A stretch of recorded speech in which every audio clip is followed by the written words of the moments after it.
What was the worst scandal at your school? He didn't even text me to not go to school the next day. Jeff had managed to get past the metal detectors with a fully loaded rifle that morning. By sheer divine intervention, a janitor spotted Jeff walking down the halls looking for a classroom to light up first. The janitor tackled him and screamed for help from the other teachers. Jeff was apprehended and arrested that day and later pleaded guilty. In our state, at 15 you're tried as an adult, so Jeff was sentenced to 6 years in prison without parole. So now that my best friend was in jail, that left me to fend for myself in school. A lot of people believed that I was in on Jeff's plans and that I was going to carry out his failed mission. The online bullying and isolation got so bad that I had no chance but to go to online school since my parents couldn't afford to move. The thing that pained me about leaving is that I left looking guilty to everyone else. I never cleared my name. The truth is Jeff was my best friend, ever since kindergarten. We were into video games and high school DD like anyone else. People at school would call us incels. That obviously wasn't true, so I didn't care much, but Jeff must have taken it to heart and started to believe it. For a couple months before the incident he and I got distant, so I never knew what he planned to do. He told me nothing. That's what got to me the most of it all. He told me nothing. I felt like I could have talked him out of it. That constant thought left me moping around in my room depressed for so long. My daily routine was essentially letting myself rot. I logged on for school, edited videos for my job,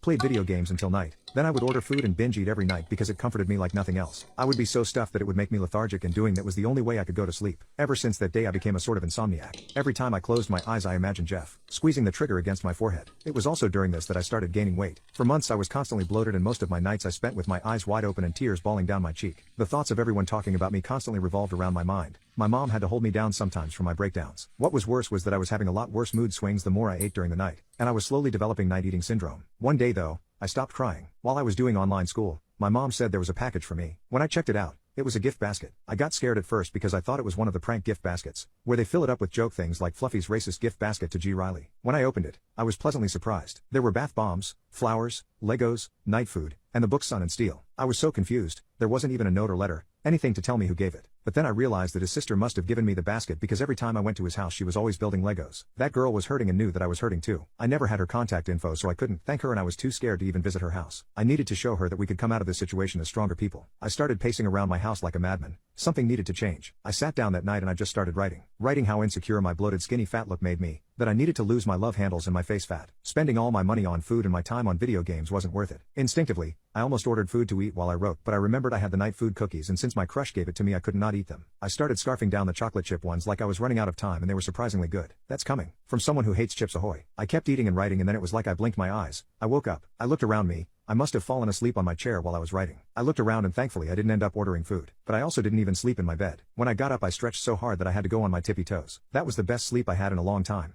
I didn't have to stuff my face for essentially a mediocre nap. I wondered what caused that, so I thought back to earlier in the day and instantly knew it was the night food cookies because nothing else changed. I looked at the ingredients and then I had a brain fart moment. I never questioned why it was called night food. But it's literally because it's meant to be eaten at night. It said it was a healthier cookie that you can binge eat because it's literally made of melatonin flour, which I didn't even know was a thing. It also had other ingredients designed to make your nightly cravings stop, which is why I didn't feel the need to binge eat in the night. This is perfect because I was looking over the plan I was writing last night and I forgot that not sleeping just kills your gains, and I also knew that if I could stop binge eating at night I would be able to lose most of my belly fat. For the first time in my life, I started to take action. I wasn't going to let this situation control me, and I wasn't going to let people from my old school ruin my self-esteem just because I liked playing cards with some dude. I'm not an incel and I'm not Jeff. Those people don't get to define me. So I built a routine for myself. Every morning I did stretches and did those YouTube workouts videos. Then during the day I would reward myself by playing video games or building the Legos his sister gave me only if I finished my set amount of workouts. I ate only 2 meals a day just to speed things up, and I cooked healthier meals too now that I didn't have such a craving for junk food. When nighttime came, I was already set. I'd read a bit of Sun and Steel and it kept me motivated to work out the next day. I also deleted DoorDash and Uber Eats and ate my night food cookies immediately because they satisfied my cravings and made it very hard for me to even want to eat anything during the night. I wasn't tweaking at night like a madman anymore. Thanks to the cookies, I finally felt human because I was able to go to sleep and I was able to live with my thoughts. I kept this up and in 2 months' time,